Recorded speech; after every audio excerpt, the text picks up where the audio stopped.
Hello friends, welcome to my channel teaching by Ansari. कैसे हैं आप लोग? आई होप आप लोग अच्छे होंगे और अच्छे होना भी चाहिए। तो जो भारत के महान व्यक्ति का पाठ 8वां है, तो हम आज वो लेके आए हैं जो है भारत के महान खगोलविद। जो भारत के बहुत महान खगोलविद किसको कहते हैं? जो अंतरिक्ष से रिलेटेड जानकारी देता है, सौरमंडल के बारे में, तारों के बारे में, ग्रहों के बारे में, जो इसका अध्ययन करते हैं उसे हम क्या कहते हैं? खगोलविद कहते हैं। तो चलिए स्टार्ट करते हैं। हजारों वर्षों से वैज्ञानिकों द्वारा ब्रह्मांड के रहस्यों से पर्दा हटाने का प्रयास किया जा रहा है ना। कितने साल से इंसान जो है, वैज्ञानिक जो रहे हैं, वो ब्रह्मांड के बारे में जानकारी लेना और उसमें क्या ऐसा रहस्य, कैसे दिन रात होती है, कैसे कितने तारे हैं, ये सारे जानकारी लेने का प्रयास किए हैं। वही वैज्ञानिक बने हैं और उन्हीं को हम क्या कहते हैं? खगोलविद कहते हैं। नक्षत्रों, सूर्य, आकाशगंगाओं की उत्पत्ति, बनावट आदि विषयों पर निरंतर खोज जारी रही है। तो जैसे कि नक्षत्र हुए, सूर्य हुए और आकाशगंगाओं, जैसे कि आकाशगंगा किससे कहते हैं? जो सौरमंडल, जिसमें हमारा पूरा सौरमंडल स्थित है, उसे हम आकाशगंगा कहते हैं।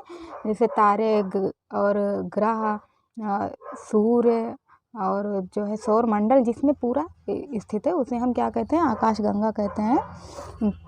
तो और हम लोग जिस आकाशगंगा में रहते हैं उसका नाम क्या है? मंदाकिनी है। तो इसे हम गैलेक्सी कहते हैं।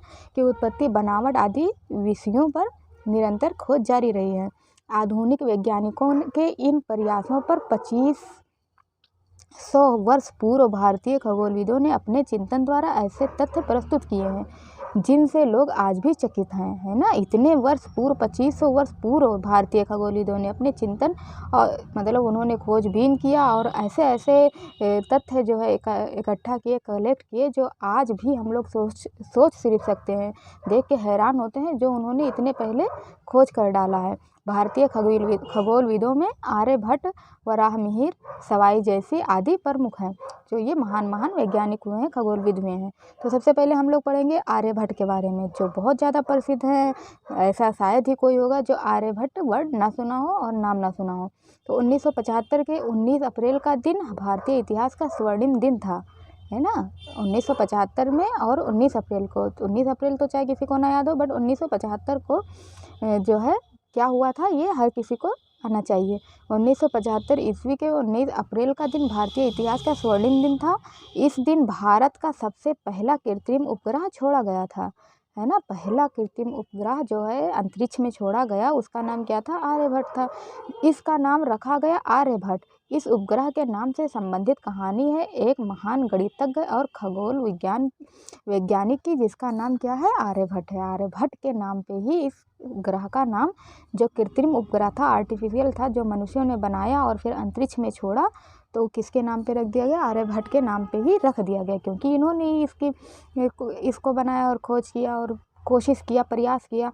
बचपन से ही आर्यभट्ट आकाश में तारों को पलक निहारते रहते थे। पलक मतलब वो उसे बिना पलक झपकाए तारों को बहुत ध्यान से देखते। उन्हें लगता कि आकाश में ढेरों रहस्य छिपे हैं। उनमें इन रहस्यों को जानने की इच्छा बलवती होती गई। प्रारंभिक शिक्षा के बाद उन्होंने शिक्षा के महान केंद्र नालंदा विश्वविद्यालय में प्रवेश लिया। यहाँ वे खगोल विज्ञान पर जानकारियाँ जुटाने में लग गए। गहन अध्ययन के बाद उन्होंने आर्यभट्टीय नामक ग्रंथ की रचना संस्कृत श्लोकों में की। सोचो, उन्होंने आर्यभट्टीय नाम से एक ग्रंथ भी मतलब की रचना की, और किसमें की? किस भाषा में? संस्कृत में, संस्कृत श्लोकों में की। यह ग्रंथ खगोल विज्ञान की एक उत्कृष्ट रचना है। तो जो है ये ग्रंथ जो है खगोल विज्ञान से संबंधित बहुत ज़्यादा महत्वपूर्ण है और विशेष जानकारी देता है। पुस्तक से प्रभावित होकर तत्कालीन गुप्त शासक बुद्धदेव ने उन्हें नालंदा विश्वविद्यालय का प्रधान यानी कि कुलपति बना दिया। उनके बुक को पढ़ा होगा किसी ने, और जो थे बुद्धदेव, उन्होंने उससे बहुत ज़्यादा प्रभावित हुए। उन्होंने जो ग्रंथ लिखा था और उनको क्या बना दिया? नालंदा विश्वविद्यालय का प्रधान यानी कि कुलपति बना दिया। उनके निष्कर्षों के प्रमुख तथ्य और उन्होंने जो निष्कर्ष निकाले, जो उन्होंने अध्ययन किया, उसके बेस पे जो निष्कर्ष निकला वो क्या है? कि पृथ्वी गोल है और अपनी धुरी पर घूमती है, जिससे दिन और रात होती है। उनका क्या कहना था आर्यभट्ट जी का? कि पृथ्वी गोल है और वो अपनी धुरी पर घूमती है, जिससे दिन और रात होती है। चंद्रमा सूर्य के प्रकाश से चमकता है। उनका कहना था चंद्रमा का अपना कोई प्रकाश नहीं है, वो सूर्य के प्रकाश से चमकता है, उसका अपना प्रकाश नहीं है। सूर्य ग्रहण या चंद्र ग्रहण के समय राहु द्वारा सूर्य या चंद्रमा को निगल जाने की धारणा अंधविश्वास है। ऐसा लोग कहते हैं कि जो है सूर्य या चंद्रमा को निगल जाने की, जैसे कि राहु ग्रह है, ऐसे सब मतलब ये सब कहावत है, बोला जाता है। तो उनका कहना था कि ये सब अंधविश्वास है। ग्रहण एक खगोलीय घटना है। उनका कहता है कि ग्रहण जो है एक अंतरिक्ष से रिलेटेड घटना है। आगे चलकर आर्यभट्ट ने एक और पुस्तक आर्यभट्ट सिद्धांत के नाम से लिखी। पहले तो उन्होंने आर्यभट्टीय नामक ग्रंथ लिखा और फिर आर्यभट्ट सिद्धांत के नाम से एक और पुस्तक लिखी।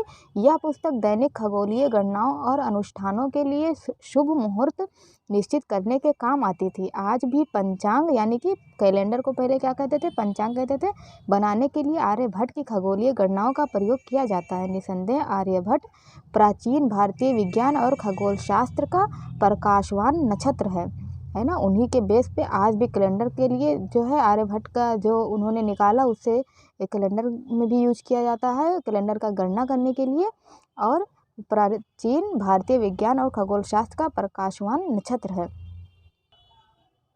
तो इस तरह से हमने आर्यभट्ट के बारे में थोड़ा जानकारी ली कि 19 अप्रैल 1975 को सबसे पहले जो कृत्रिम उपग्रह अंतरिक्ष में छोड़ा गया उसका क्या नाम था, आर्यभट्ट था। आर्यभट्ट क्यों नाम था, क्योंकि वो आर्यभट्ट के नाम पे रखा गया। और उन्होंने किस किस पुस्तकों की रचना की, आर्यभट्ट और आर्यभट्टीय भट्ट का सिद्धांत, 2 रचना उन्होंने की पुस्तक की। और जो है वो नालंदा विश्वविद्यालय से पढ़ाई किए। वहाँ के जो है बुद्ध देव जो वहाँ के थे वो उनसे बहुत ज़्यादा अट्रैक्ट हुए, बहुत ज़्यादा प्रभावित हुए और क्या किए, उनको जो है वहाँ का कुलपति यानी कि प्रधान बना दिया। अब हम चलिए थोड़ा नॉलेज इनके बारे में, वराहमिहिर ये भी एक खगोलविद हैं और जो है खगोल शास्त्री हैं, इनके बारे में थोड़ा देखते हैं। सम्राट विक्रमादित्य ने एक बार अपने राज ज्योतिषी से राजकुमार के भविष्य के बारे में जानना चाहा, है ना। जो सम्राट थे विक्रमादित्य ने एक बार अपने राज ज्योतिषी, उनके दरबार में जो ज्योतिष रहते थे उनसे वो सोचते हैं मैं अपने बेटे के भविष्य के बारे में क्यों ना जानकारी लूँ, ये तो जो है ऋषि हैं, ज्योतिषी हैं।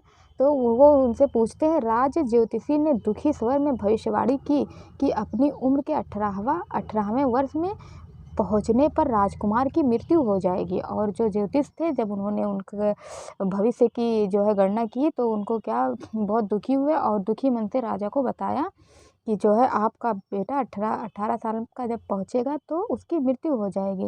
राजा को यह बात अच्छी नहीं लगी। उन्होंने आक्रोश में राज ज्योतिष को कुछ कटुवचन भी कह डाले, लेकिन हुआ वही। ज्योतिष के बताए गए दिन को एक जंगली सुअर ने राजकुमार को मार दिया। जब वो भविष्यवाणी करते हैं तो राजा को बहुत बुरा लगता है कि मेरे बेटे के बारे में ऐसा कैसे बोल सकते हैं, उनको उल्टा सीधा भी बोल देते हैं। लेकिन जो वहाँ के ऋषि थे, जो ज्योतिष थे, उनका कहना ठीक था, वो सही भविष्यवाणी करते थे। जैसा ही उन्होंने कहा था वैसा ही हुआ। 18वें साल में पहुँचने के बाद राजकुमार को एक सुअर ने खा लिया और वो उसका मृत्यु हो गया। राजा और रानी यह समाचार सुनकर शौक में डूब गए और राजा रानी इससे बहुत ज़्यादा दुखी हुए। उन्होंने राज ज्योतिष के साथ किए अपने व्यवहार पर बहुत पश्चाताप हुआ। राजा ने ज्योतिषी को अपने दरबार में बुलाया और कहा, राज ज्योतिषी, मैं हारा और आप जीते। बाद में उन्हें प्रायश्चित होता है अपने बात का कि मैंने इनको उल्टा सीधा सुनाया जबकि इन्होंने भविष्यवाणी सही की थी। इस घटना से राज ज्योतिष भी बहुत दुखी थे। पीड़ा भरे शब्दों में उन्होंने कहा, महाराज मैं नहीं जीता, यह तो ज्योतिषी और खगोल विज्ञान की जीत है। इतना सुनकर राजा बोले, ज्योतिषी जी, इस घटना से मुझे विश्वास हो गया है कि आपका विज्ञान बिल्कुल सच है। वो कहते हैं कि इसमें मेरी कोई बात नहीं है कि आप मुझे धन्यवाद कहें, ये तो जो है विज्ञान की देन है। उनका कहना था कि ये खगोल विज्ञान की देन है, उसी के बेस पे मैं ये बता पाया हूँ। इस विषय में आपकी कुशलता के लिए मैं आपको मगध राज्य का सबसे बड़ा पुरस्कार वराह का चिन्ह प्रदान करता हूँ। राजा बहुत ज़्यादा खुश होते हैं कि आप बहुत अच्छे ज्योतिष हैं, आपने इतनी अच्छी भविष्यवाणी की और जो सही निकला, इसके मतलब आप पहुँचे हुए हैं। और उनको अपने दरबार का सबसे बड़ा पुरस्कार वराह का चिन्ह प्रदान कर दिया, उनको दिया। उसी समय से ज्योतिषी मिहिर का लोग वराह मिहिर के नाम से पुकारने लगे। पहले वो ज्योतिष सिर्फ मिहिर के नाम से जाने जाते थे। जब उनको ये पुरस्कार मिला तो उनका नाम क्या हो गया, वराह मिहिर हो गया। वराह मिहिर के बचपन का नाम मिहिर था। उन्हें ज्योतिषी की शिक्षा अपने पिता से मिली। एक बार महान खगोल विज्ञानी और गणितज्ञ आर्यभट्ट पटना कुसुमपुर में कार्य कर रहे थे, है ना। एक बार महान खगोल विज्ञानी और गणितज्ञ कौन थे, आर्यभट्ट थे। वो जो है अपना कोई कार्य कर रहे थे पटना के कुसुमपुर में। तो उनकी ख्याति सुनकर मिहिर भी उनसे मिलने पहुँचे। जब उन्होंने जो वराह मिहिर के नाम से आप परिचित हो गए, पहले मिहिर नाम था, तो वो जब उनके बारे में सुनते हैं तो वो सोचते हैं क्यों ना मैं भी उनसे मिलने जाऊं। वह आर्यभट्ट से इतने प्रभावित हुए कि ज्योतिष और खगोल विज्ञान को ही उन्होंने अपने जीवन का ध्येय बना लिया। और जब वो आर्यभट्ट जी से मिले, उनसे बहुत ज़्यादा प्रभावित हुए और उन्होंने सोचा क्यों ना अब मैं खगोल शास्त्र में ही अपने आप को डेवलप करूँ। मिहिर अपनी शिक्षा पूरी करके उज्जैन आ गए। यह विद्या और संस्कृति का केंद्र था और वो उनसे जो भी नॉलेज लेना था, सीखना था, उन्होंने सीखा। और फिर वो कहाँ चले गए, उज्जैन, जो कहाँ पड़ता है, एमपी में। उनकी विद्वता से प्रभावित होकर गुप्त सम्राट विक्रमादित्य ने मिहिर को अपने 9 रत्नों में शामिल कर लिया और उन्हें राज ज्योतिषी घोषित कर दिया। जब वो शिक्षा विद्या ग्रहण करके आए तो राजा ने उनको अपने राज दरबार का ज्योतिष बना लिया। वराह मिहिर वेदों के पूर्ण जानकार थे। उनको वेदों के बारे में बहुत ज़्यादा नॉलेज थी, है ना। हर चीज़ को जो है आंख बंद करके स्वीकार नहीं करते थे। वो ये नहीं कि कोई कुछ बोला और वो तुरंत मान लिए। वो जब तक उस पर प्रयोग ना कर लें, जब तक वो नहीं मानते थे। उनका दृष्टिकोण पूरी तरह से वैज्ञानिक था। वो वैज्ञानिक तौर से किसी चीज़ पे विश्वास करते थे। ये नहीं कि कहीं सुनी बातों पे वो विश्वास कर लें आँख बंद करके। वराह मिहिर ने पर्यावरण विज्ञान यानी कि इकोलॉजी, जल विज्ञान यानी कि हाइड्रोलॉजी और भू विज्ञान यानी कि जियोलॉजी के संबंध में कुछ महत्वपूर्ण तथ्य उजागर कर आगे के लोगों को इस विषय में चिंतन को एक दिशा दी। और उन्होंने जो है इकोलॉजी, हाइड्रोलॉजी, जियोलॉजी, इन सब के बारे में लोगों को जो है मोटिवेट किया कि आप लोग इसके बारे में अध्ययन कीजिए, इसके बारे में नॉलेज लीजिए और जो है आगे ऐसे ही आगे बढ़ते रहिए। तो वराह मिहिर द्वारा की गई प्रमुख टिप्पणियाँ, जैसे हमने आर्यभट्ट के बारे में पढ़ा, वो क्या उनका क्या मत था, इसी तरह से वराह मिहिर जो है उन्होंने भी अपने कुछ मत दिए। कोई ना कोई ऐसी शक्ति ज़रूर है जो चीज़ों को ज़मीन से चिपकाए रखती है। उनका कहना है कि ऐसे ही कोई चीज़ तो ज़मीन पे नहीं रह सकती, तो कोई ना कोई ऐसी शक्ति ज़रूर है जो ज़मीन की तरफ खींचती है उसको। बाद में इसी कथन के आधार पर गुरुत्वाकर्षण के सिद्धांत की खोज की गई, जो न्यूटन ने की थी। बाद में यही गुरुत्वाकर्षण का सिद्धांत बना, जो वो बहुत पहले बोल चुके थे। पौधे और दीमक इस बात की ओर इंगित करते हैं कि ज़मीन के नीचे पानी है। उनका मानना ये था कि पौधे और दीमक, है ना, पौधे जबकि पेड़ पौधे और दीमक जो एक जीव है, इस बात के संकेत हैं कि यानी कि ज़मीन के नीचे पानी है। अपनी पुस्तकों के बारे में वराह मिहिर का कहना था, ज्योतिष विद्या एक अथाह सागर है और हर कोई इससे आसानी से पार नहीं पा सकता। उनका कहना है कि ज्योतिष विद्या ऐसे मामूली बात नहीं है, ये बहुत ज़्यादा डीप है और इतना ईजी नहीं है इसको जानना। मेरी पुस्तक एक सुरक्षित नाव है, जो इसे पढ़ेगा उसे यह पार ले जाएगी। वो कहते हैं कि जो मेरे द्वारा लिखी पुस्तक को पढ़ेगा उसको ज़रूर ज्ञान की प्राप्ति होगी। उनका यह कथन कोरी शेखी नहीं है, बल्कि आज भी ज्योतिष के क्षेत्र में उनकी पुस्तक को ग्रंथ रत्न समझा जाता है और आज भी उनकी पुस्तक जो है लिखी हुई बहुत ज़्यादा मान्य रखती है और लोग इसे ग्रंथ रत्न के नाम से जानते हैं। एक होता है ग्रंथ, लेकिन उनको ग्रंथ रत्न नाम दिया गया उनके द्वारा लिखी पुस्तक को।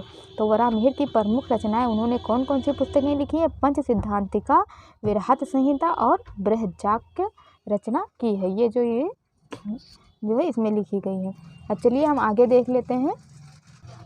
अब इस तरह हम आर्यभट्ट जी के बारे में भी पढ़ चुके और जो है वराह मिहिर के बारे में भी पढ़ चुके। हम ये भी जान चुके कि उनका नाम वराह मिहिर क्यों पड़ा। पहले उनका नाम सिर्फ मिहिर था, लेकिन जब उनको वो वाला पुरस्कार से सम्मानित किया गया तो उनका नाम क्या हो गया, वराह मिहिर। चिन्ह से के वजह से उनका नाम वराह मिहिर हो गया। अब हम सवाई जयसिंह के बारे में पढ़ते हैं, जो राजा थे और इनका नाम आपने ज़रूर सुन रखा होगा। ऊबड़ खाबड़ पहाड़ियों पर बने आमेर किले के ऊपर आकाश बड़ा सम्मोहक लग रहा था। किले की छत से एक राजकुमारी और राजा आकाश में खिले चांद तारों को देख रहे थे। जो सवाई जयसिंह हैं, ये एक राजा थे और राजा जब अपने महल के छत पे खड़े थे अपनी बेटी के साथ, तो वो जो है क्या देखे, आकाश की तरफ देखा उन्होंने, तो चांद और तारों को देखा और बहुत अच्छा लग रहा था। आकाश को निहारते हुए राजकुमारी ने पूछा, तारे और चंद्रमा यहाँ से कितनी दूर हैं? अचानक राजकुमारी जो होती है अपने पिताजी से पूछ लेती है कि तारे और चंद्रमा यहाँ से कितनी दूर हैं। हालांकि राजा को खगोल शास्त्र में रुचि थी, लेकिन इस प्रश्न का उत्तर नहीं दे सके, और राजा भी इस प्रश्न का उत्तर अपनी बेटी को नहीं दे सके। राजा ने तय किया कि वे इस प्रश्न के उत्तर की खोज अवश्य करेंगे, लेकिन जब उनकी बेटी ने उनसे सवाल किया तो उनके मन में आया, क्यों ना मैं इसके बारे में थोड़ा सा अभ्यास करूं और नॉलेज लूं और आगे मतलब मैं इसका उत्तर दे सकूं। यह उनके जीवन की परिवर्तनकारी घटना साबित हुई। बाद में सवाई जयसिंह महान खगोलविद और गणितज्ञ के रूप में प्रसिद्ध हुए। इन्होंने इतना अध्ययन किया कि जो है ये क्या कहे जाने लगे, खगोलविद और गणितज्ञ के रूप में प्रसिद्ध हो गए। सवाई जयसिंह ने 13 वर्ष की उम्र में आमेर की राजगद्दी संभाली। ये आमेर के राजा थे। पहले इनका नाम जयसिंह था। उन्होंने 1701 में मराठों को युद्ध में हराकर विशालगढ़ जीत लिया था। उनकी इस विजय पर खुश होकर औरंगजेब ने उन्हें सवाई की उपाधि से सम्मानित किया। इनको सवाई की उपाधि किसने दी? और राजा औरंगजेब ने इनको दी। सवाई का अर्थ है वह एक व्यक्ति जो क्षमता में दूसरों से सवाया है। सवाई का मतलब ये होता है जो पावर में, क्षमता में, कैपेसिटी में अपने से किसी और से ज़्यादा हो। धीरे धीरे राजा जयसिंह ने अपनी राजनीतिक स्थिति मजबूत कर ली थी। साथ में खगोलविद और वास्तुकार के रूप में भी ख्याति प्राप्त की। वे खगोलविदों को दरबार में निमंत्रण देते और गोष्ठियाँ करवाते। उनका लक्ष्य खगोल शास्त्र का अधिक से अधिक ज्ञान प्राप्त करना था। राजा जयसिंह ने खगोल पर पुस्तकें, संहिताएं, सारणियाँ और सूची इत्यादि पुर्तगाल, अरब और यूरोप से इकट्ठा की।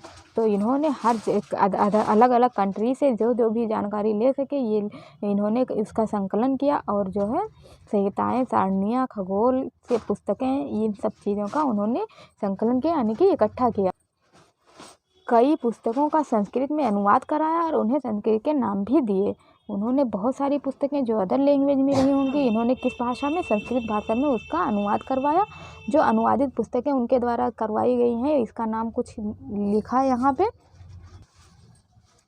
पुस्तक का नाम टालेमी की एला माजेस्ट। टालेमी की एला माजेस्ट जो पुस्तक के नाम थी, उसको संस्कृत में जब इन्होंने अनुवाद कराया तो इसका नाम क्या रख दिया, सिद्धांत सूरी कोस्तम। टालेमी की एला माजेस्ट का नाम इन्होंने संस्कृत में रख दिया सिद्धांत सूरी कोस्तम। और उलुग बैग की जिजुलुल बैगी, ये जो नाम था इसका इन्होंने तुरु सुरनी रख दिया। और ला हीरे की टेबली एस्ट्रोनोमिका को इन्होंने मिथ्या जीव छाया रख दिया। तो ये संस्कृत में लिखे गए नाम हैं और ये अदर लैंग्वेज में।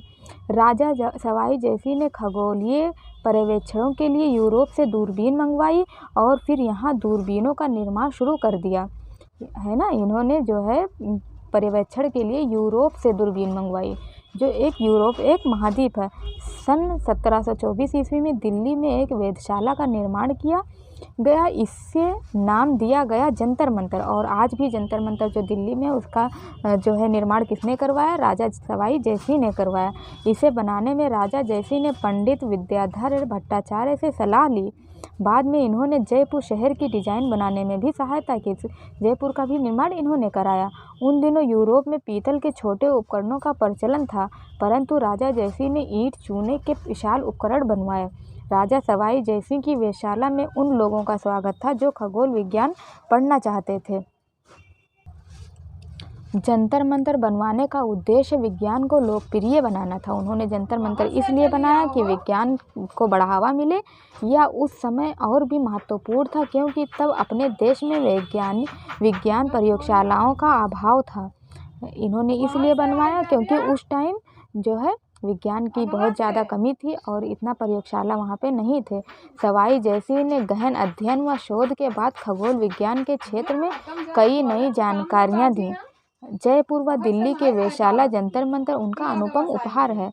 और दिल्ली में जो वेधशाला बनी हुई है, वेधशाला में खगोल शास्त्री लोग अध्ययन करते हैं और नॉलेज कलेक्ट करते हैं, तो इसका नाम जो है जंतर मंतर रखा गया जो वेधशाला है। और ये एक उनके द्वारा दी गई अनुपम उपहार है।